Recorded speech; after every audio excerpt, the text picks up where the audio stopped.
Olá a todos, aqui é a professora Jéssica, tudo bem com vocês? E hoje eu venho com o segundo simulado da banca RBO para os concursos de Caieiras e Vargem Grande Paulista de conhecimentos específicos e também vou falar o número de inscritos para o concurso de Vargem Grande Paulista.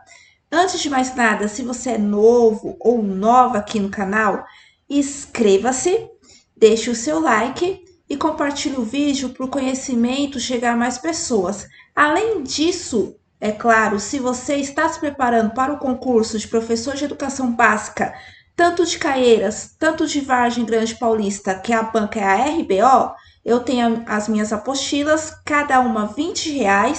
Ela é em PDF, eu mando por e-mail ou por WhatsApp. Formas de pagamento Pix ou depósito bancário. Vai ficar no primeiro comentário fixo desse vídeo. Meu telefone WhatsApp para contato para a compra das apostilas. Lembrando que o meu horário de atendimento é a partir das 13 horas, que de manhã estou em sala de aula, beleza? Antes de começar aqui com o nosso segundo simulado da RBO de conhecimentos específicos, eu vou comentar aqui o número de inscritos para a Vargem Grande Paulista. Saiu, né, na segunda, dia 6, está disponível no site da RBO. E na sexta-feira, dia 10, tanto Vargem quanto Caieiras, no site da RBO, vai sair os locais de prova, tá? E qual foi o número de inscritos para Vargem? Lembrando que esse edital de Vargem, o 01 de 2023, tem vários cargos aqui. Então, eu vou falar só o cargo de professor de educação básica 1, o PEB 1. Foram 2.854 inscritos. Não está separado a lista da ampla e da cota PCD. Tá juntando tudo aqui. Lembrando que no edital eram 10 vagas, né? Mas sempre chama mais. Porém, Vargem não chama muito, tá? Eu tive finalmente eu consegui ter informações do último concurso. O último concurso chamou 85. É um município pequeno, é uma rede pequena, então não passa de 100, gente. É entre 50 ou 100, tá? Então, mesmo sendo menos de 3 mil, vai ser uma concorrência grande, mas ainda dá tempo de se preparar. E você começou a estudar agora ou está sem tempo, é importante estudar por questões, principalmente nessa reta final, né? Inclusive, nas minhas apostilas tem as provas anteriores da banca RBO. E é claro também os resumos autores, legislação, por exemplo. Comecei a estudar agora. Dá um foco nos conhecimentos específicos, que é os autores e legislação, porque é metade da sua prova. Além de ser o primeiro critério de desempate. Não estou falando para você não estudar português e matemática. Por exemplo, português são 15 questões. Precisa dar atenção também. Mas conhecimentos específicos é mais da metade da sua. É metade da sua prova, né? Que são 40 questões, é metade da sua prova. E para você ser classificado, precisa acertar no mínimo a metade, né? Então, é importante vocês observarem isso. Tá aqui, voltando aqui na minha apostila, eu vou fazer com vocês 10 questões de conhecimentos específicos da prova de Carapicuíba de 2021, que foi da banca RBO. Alguns me pediram, faz um simulado só com os autores. Eu poderia pegar até de outras bancas ou elaborar a própria questão, mas é importante vocês conhecerem como a RBO cobra, porque assim, a RBO ela não é igual a VUNESP, por exemplo, que vai colocar assim, conforme o livro Pedagogia da Autonomia de Paulo Freire, o que seria a pedagogia libertária, daí vem as questões, não. Geralmente, as questões elas são curtas, não são questões longas, e a RBO ela coloca assim, um tema específico, o que é a pedagogia libertária, mas ela não vai falar referente a que livro. Ou então ela vai jogar assim, referente à avaliação formativa, mas ela não vai colocar que livro que é, ela vai colocar os temas, entendeu? Mas os temas estão englobados nos autores, mas ela que está na bibliografia sugerida. Mas na hora da prova, nas questões, ela não fala explicitamente o nome do livro ou o nome da obra. Só algumas questões, geralmente de 10 questões, uma ou duas no máximo, a RBO coloca o nome do autor e a obra que ela está se referindo. Geralmente ela é assim, temática. Quando eu falo que ela aparece com a VUNESP, ela aparece com a VUNESP na questão de língua portuguesa e matemática. É parecido com a VUNESP. Mas agora, nos conhecimentos específicos, não, tá? Ela parece igual essas outras bancas pequenas. Pega Nosso Rumo, pega IDEPAC, IBAN. Todas essas bancas pequenas, elas são assim, nos conhecimentos específicos para o professor.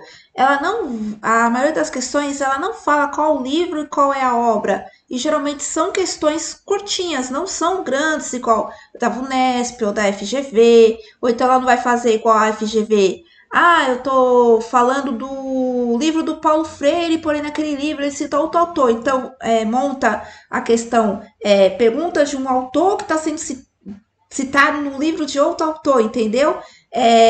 Não acontece esse tipo de pegadinha. É uma coisa mais elaborada assim. São questões simples. Mas você tem que prestar atenção. Por isso que eu sempre falei aqui. Estude ligando os autores com os temas. Mas na hora da prova, lembre-se que não vai estar explícito aqui para vocês, tá? Mas vocês já vão ter na mente o que autor, que obra, o que legislação está se referindo, certo? Agora vamos começar aqui com os conhecimentos específicos. Legislação de ECA, LDB, que eu já tinha falado lá no primeiro simulado, eu vou pular, tá? Inclusive, eu vou deixar na descrição do vídeo, se você não viu ainda, o vídeo com o primeiro simulado de conhecimentos específicos e legislação, que foi, inclusive, que eu resolvi a última prova de Caieiras, que também foi da RBO de 2019, prova essa que eu passei, dentro do número de vagas, né? Então, vamos lá, começando por essa prova de Carapicuíba, na questão 24, que aqui em Caieiras vai ser cobrada a BNCC, então com certeza vai ter questões aí da BNCC.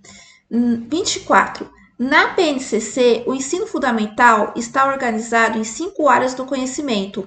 Acerca do assunto, analise as assertivas abaixo e considerando V para verdadeiro e F para falso. Assinale a alternativa que apresenta a sequência correta. Então, aqui está pedindo a correta. Então, é importante na hora da sua prova você pegar um lápis, a caneta e marcar o que a comanda está pedindo, porque às vezes pode pedir a incorreta ou a correta, no caso aqui. Então vamos lá. Essas áreas se intersectam na formação dos alunos, embora se preservem as especificidades e os saberes próprios construídos e sistematizados nos diversos componentes, verdadeiro. Então, o que é as áreas de conhecimento lá da BNCC? Linguagens, daí entra a língua portuguesa, a língua estrangeira, educação física, artes, ciências naturais, entre as ciências, matemática e ciências humanas, que é história e geografia. Então, todos esses componentes curriculares vai considerar os conhecimentos prévios dos alunos e também a gente pode trabalhar de maneira interdisciplinar ou transdisciplinar, né? Montar um projeto, alguma sequência didática, juntando várias áreas do conhecimento e as disciplinas que estão dentro da área dos conhecimentos. Mas cada área de conhecimento e cada disciplina tem a sua parte específica. Então, tem a sua parte específica da matemática, de ciências, de geografia, certo? Então, a primeira sentença aqui está correta. Então, na hora da prova, você já pode eliminar. Por exemplo, a C, que a primeira sentença é F, falso, já poderia eliminar, né? Próxima sentença. Cada área do conhecimento estabelece competências específicas de área, cujo desenvolvimento deve ser promovido ao longo dos 9 anos. Correto, é o que eu acabei de falar aqui, ao longo dos 9 anos do ensino fundamental, né? Não tem alternativa aqui para eliminar, então vamos para a última. Ah, tem sim, tem a B, então já poderia eliminar a B. Então a gente fica entre a A e a D, certo? Então vamos para a última. Essas áreas favorecem a comunicação entre os conhecimentos e saberes dos diferentes componentes curriculares, correto? Então, por exemplo, a geografia, ela tem a sua especificidade, por exemplo, ela conversa ali com outras áreas, por exemplo, com ciências, com matemática, então ela não é algo isolado, então cada uma se conversa entre si. Então, tá certa também a última sentença. Então, a alternativa correta da 24 é a letra A. Todas são verdadeiras, certo? Vou pular 25, 26. Sobre a dimensão formativa ou continuada da avaliação, analise as proposições abaixo. A primeira, tem uma função diagnóstica, processual, descritiva e qualitativa. capaz de indicar os níveis já consolidados pelo aluno, suas dificuldades ao longo do processo e as estratégias de intervenção necessárias a seus avanços. Quando a gente fala da avaliação formativa, o que é a avaliação formativa? É aquela que eu faço ao longo de todo o processo, então no início, durante e o fim. Então, por exemplo, a avaliação não é só a prova ali no final de, por exemplo, uma sequência didática. Não, durante toda a sequência didática, projeto, atividade, eu vou analisando tudo. E eu não preciso esperar chegar a data da prova, de um seminário, por exemplo, de uma feira cultural, para dar a nota.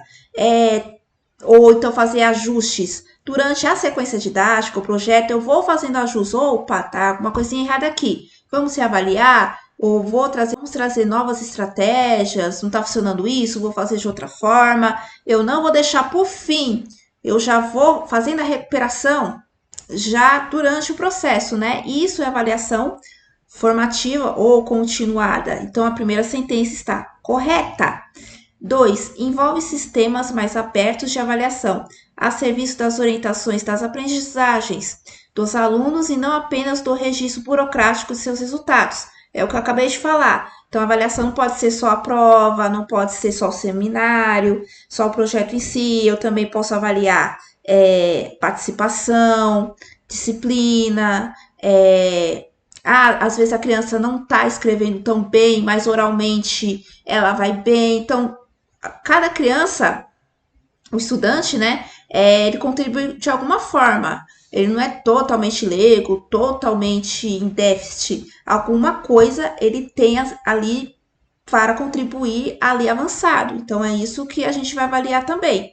Então, a segunda sentença está correta. Vamos lá para a última sentença. 3. Tem como função a regulação dos recortes dos tempos escolares, seja um ciclo ou uma série, apresentando um caráter classificatório e somativo. Quando você vê essa palavra classificatória, somativa, associada à avaliação formativa, com certeza está errado. Ou qualquer questão que esteja ligada à avaliação e esteja essa palavra classificatória, somativa, pode descartar que está errada, porque a avaliação, em todos os autores ou legislações que trata aqui na bibliografia, diz que a avaliação não é classificatória, e sim para regular a aprendizagem dos estudantes, né? Então, a alternativa correta dessa questão 26 é a C, 1 e 2 apenas. 27. O desenvolvimento das capacidades linguísticas de ler e escrever, falar e ouvir com compreensão em situações diferentes das familiares não acontece espontaneamente. Elas precisam ser ensinadas sistematicamente e isso ocorre principalmente nos anos iniciais da educação fundamental. Acerca do assunto, assinar a alternativa incorreta. Está pedindo a incorreta, a alternativa errada aqui na 27, certo? Então, vamos lá. O trabalho a ser feito nesses 3 anos iniciais não se esgota na alfabetização ou no desenvolvimento dessas capacidades linguísticas. Correta. Não é que somente no primeiro ciclo de alfabetização, do primeiro ao terceiro ano, que a gente vai trabalhar as capacidades linguísticas ao longo de todo o ensino fundamental, certo? Após a alfabetização, a gente vai aprimorando essas capacidades linguísticas, né? B. É na alfabetização e no aprendizado da língua escrita que vem se concentrando os problemas localizados não apenas na escolarização inicial, como também em fracassos no percurso do aluno durante a sua escolarização. Correto. Então, a alfabetização ela vem se concentrando em problemas localizados, não apenas na alfabetização inicial, mas ao longo de todo o ensino fundamental. Às vezes a criança é alfabetizada, mas ela não é letrada, ela não sabe ter interpretação, ela não compreende o texto. Então, tudo isso tem que ser trabalhado durante todo o ensino fundamental. Não pode parar ali só na etapa de alfabetização, né? Então, a B, ela está correta. C, o aprendizado e a progressão da criança dependerão exclusivamente do patamar em que ela se encontra. E a D há uma expectativa das capacidades linguísticas que as crianças devem desenvolver gradualmente, ou seja, daquilo que cada criança deve ser capaz de realizar a cada ano, correto? Então, a cada ano a gente tem objetivos, lembra lá dos objetivos da BNCC? E gradualmente, a cada ano, ela vai adquirindo novas habilidades linguísticas. Então, a única incorreta aqui é a letra C. Não dependerá exclusivamente do patamar da criança para ter a progressão, né? Da capacidade linguística. Então, a alternativa incorreta é a C. Outra palavra aqui, quando você vê exclusivamente, somente, com certeza é a alternativa incorreta, tá? Próxima questão aqui, 28. Sobre alfabetização e letramento, analise as assertivas abaixo e considerando V para verdadeiro e F para falso. Analise a alternativa que apresenta a sequência correta. Então vamos lá para a primeira sentença. A partir dos anos de 1980, o conceito de alfabetização foi ampliado com as contribuições dos estudos sobre a psicogênese da aquisição da língua escrita, particularmente com os trabalhos de Emília Ferreiro e Ana Teberoski, correto? Elas que são as autoras aí que vieram com a psicogênese da língua escrita. Emília Ferreiro foi ali estudante, né, no seu doutorado ali, ela foi ali mentorada pelo Jean Piaget, então tem toda essa questão do construtivismo, na questão da alfabetização, de aprender com o erro, também do diagnóstico. Então, a primeira sentença está correta. Então, já poderia eliminar C. B.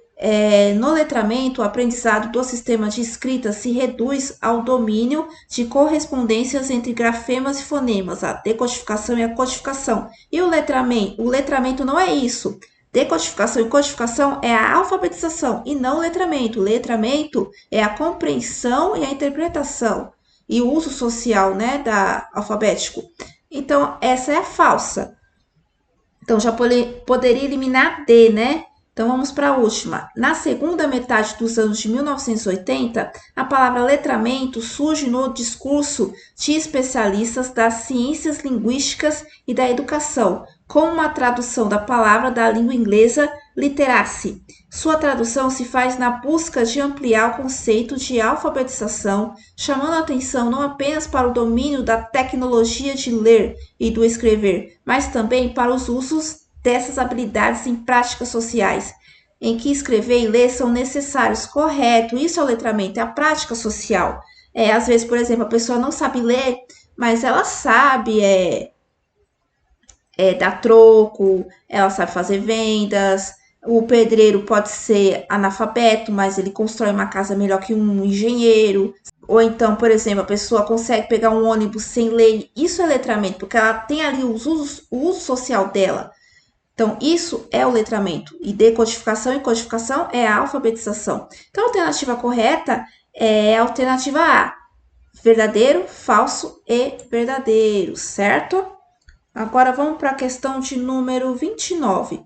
De acordo com Piaget, aí sim apareceu o nome aqui do autor. De acordo com Piaget, só há aprendizagem da leitura ou de outra competência básica quando a criança o quê? Seria A, desenvolve a percepção dos pormenores e dos atributos sensório-motores dos símbolos, letras e números. B, já carrega consigo uma noção inata de tais aprendizagens. A criança já nasce sabendo disso? Não, né? C, memoriza os caminhos a serem percorridos para a finalidade de suas ações. Quando vê a palavra memorização, pode ter certeza que é errada. D, antecede como uma aprendizagem não prática ou não sensório-motor de símbolos. Não prática? Não, né? A alternativa correta é a A, tá? Quando a criança, ela desenvolve ali os atributos sensórios motores dos símbolos, que são símbolos, letras e números, certo? Então, a alternativa correta da 29 é a A. E onde que eu encontro Piaget na bibliografia? Lá naquele livro do Yves Delataille, Dantas e Oliveira, que fala dos três, né? Da tríade, né? Da pedagogia, né? Vygotsky, Piaget e Vallon. Inclusive, um adendo na apostila. No sumário, não ficou no título o livro, mas sim um outro livro que vem abaixo que fala exclusivamente, se não me engano, do Vallon. Só aqui, só o título que está errado, mas o resumo desse livro do Delatai, Oliveira e Dantas tá na apostila, tá certinho, beleza? Só teve um errinho ali no título. Agora, voltando aqui para 30, surge no final dos anos 70 e início dos anos 80, se põe como uma reação de alguns educadores que não aceitam a pouca relevância que a pedagogia libertadora dá ao aprendizado do chamado saber elaborado, historicamente acumulado, que constitui parte do acervo cultural da humanidade. Trata-se da pedagogia. Que pedagogia é essa? Seria A, tecnicista, B, libertária, C, crítico social dos conteúdos ou D, tradicional? Essa pedagogia que surgiu no final dos anos 70, dos anos 80, que foi aí uma crítica à pedagogia libertadora, então, não é só os conteúdos em si, mas os conteúdos têm que instrumentalizar os estudantes a se empoderarem para fazer a revolução do proletariado, né? Uma coisa assim, um viés mais socialista, vamos dizer assim. Essa pedagogia é a crítico social dos conteúdos. E quando a gente fala dessa pedagogia, quem está aqui na bibliografia? Dermival Saviani. Então, aqui, na prova da RBO, ela não coloca Dermival Saviani na pergunta. Se fosse a FGV, a Unesp, colocaria. Então, vocês têm que tomar muito cuidado em relação a isso, certo? Então, quando a gente fala de crítico social dos conteúdos, a gente está falando do Saviani.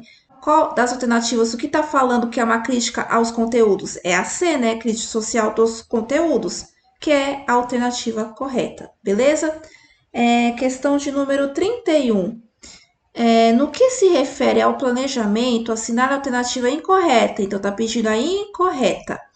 A. Deve ser visto como a possibilidade de fazer da rotina escolar um momento de escolha e decisão. Aqui está correto. Inclusive, no planejamento, as crianças ou os estudantes, né? Crianças, quando eu falo educação infantil, estudantes do ensino fundamental, ou EJA, eles também participam do planejamento, né? B. O planejamento da rotina é entendido como compromisso com a organização das atividades dentro do tempo pedagógico. O planejamento passa a ser visto sob a ótica da escolha e do controle do professor sobre seu próprio trabalho, correto? É preciso planejar para o professor saber o que ele vai fazer, não pode ser uma coisa espontânea, o que der na minha cabeça, né? Tem que ter objetivo, tem que ter um direcionamento, né? É claro, coisas acontecem no dia a dia e podem mudar. É flexível o planejamento, mas previamente você já tem que ter claro ali mais ou menos o que você vai fazer e seus objetivos e para que você quer aquilo. C. Significa evitar todo e qualquer tipo de improvisação, porque já temos um conhecimento com professores e professoras do que vem a ser uma rotina de aula e quais são os passos que devemos seguir para que o trabalho seja realizado. A incorreta aqui é a C, tá, gente? Tem até um meme aí nas redes sociais que a pessoa fala: você não planeja, você só chega e dá aula. Daí a pessoa fala: não, é revelado para mim em sonho o que eu vou dar na aula. Não, gente, não é porque eu sou formada, tenho pedagogia, eu tenho outra licenciatura, eu sei tudo e eu não vou planejar, né, gente? Então a errada aqui é a C. E a D também podemos tomá-lo como material de coleta de informações e avaliação sobre a semana que acabou. Correto. Então você volta lá no seu planejamento, final de semana, ou no final do mês, e vê o que deu certo, o que deu errado e replaneja, né? Questão de número 32.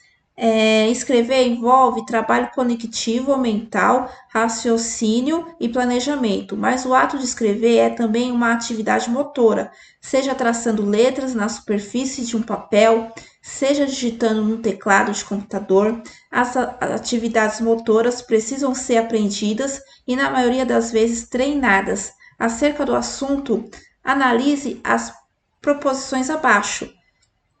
Seus alunos compreendem que uma das mais importantes funções da escrita é possibilitar a comunicação entre pessoas distantes ou em situações que não é possível falar. vai fazer mais sentido seus esforços para conseguirem uma caligrafia legível e uma boa apresentação estética, como também se empenharem na organização adequada da escrita, nos cadernos e nos diversos textos que produzir. 2.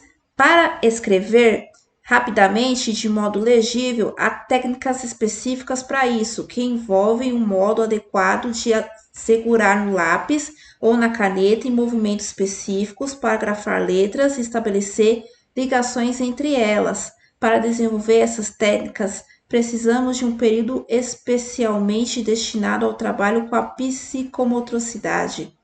3. Não faz sentido adiar o trabalho com a leitura e a escrita para antes preparar o aluno ou desenvolver sua prontidão.